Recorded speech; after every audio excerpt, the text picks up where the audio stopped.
There is a festival in the months of August and September in India. It's called GANESH CHATURTHI. It is a god with an elephant face. It was not supposed to be an elephant, it was supposed to be a ghana. Somewhere one artist made a mistake and it became an elephant. It's called Ganapati, that means the chief of ghanas.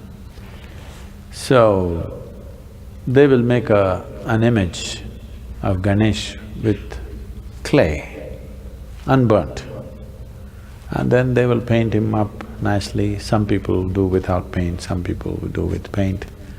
And then they will worship him and huge festival, music festivals happening around him, big events. Some people build huge ones, 108 feet tall, big ones. But after that period is over, usually 1 week, 15 days, in different places, different times, then they will go and drown it in the lake or in the ocean, so that God dissolves. Create a god, create a frenzy around him, make him your entire life. For those 15 days or 1 month, there's nothing else but Ganesh.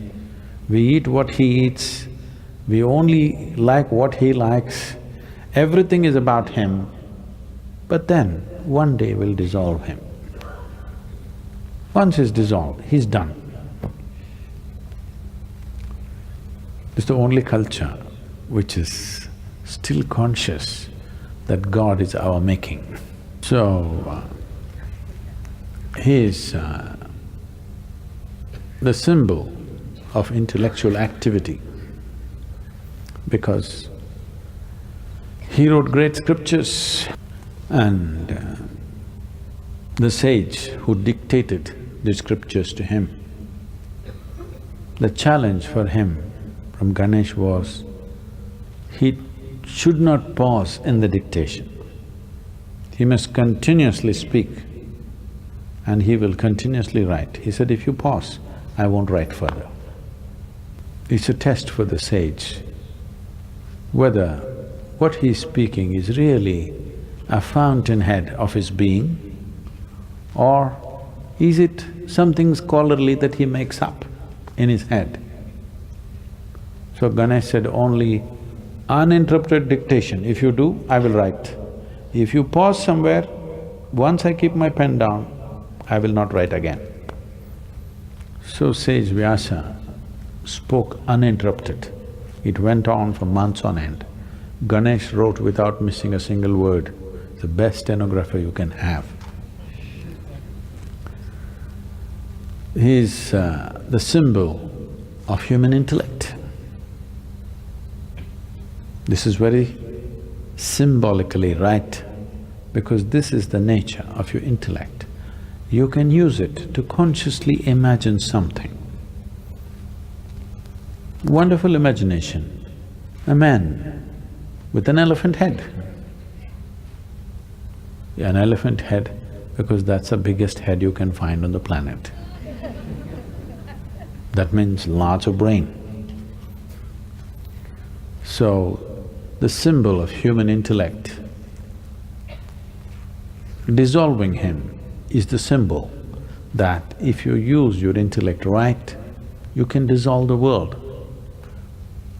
Dissolving the activity of your intellect is no problem.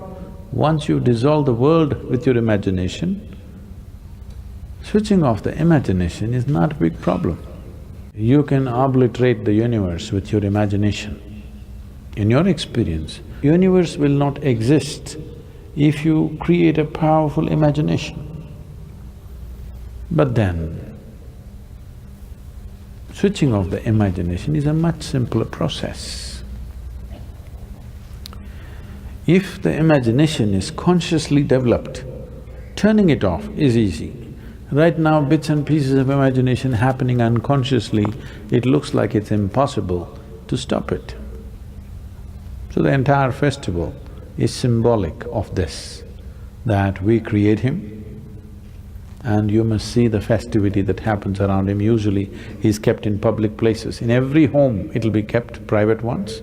Apart from that, on the streets, big ones, many streets will be blocked for this 15 days to 30 days, traffic stopped, everything. He will be sitting right in the middle of the street, big celebrations, music, stuff happens around it, people live around him for this period. But when the time comes, they just go dissolve him and that's about it. He's done. Next 1 year, nobody thinks about him.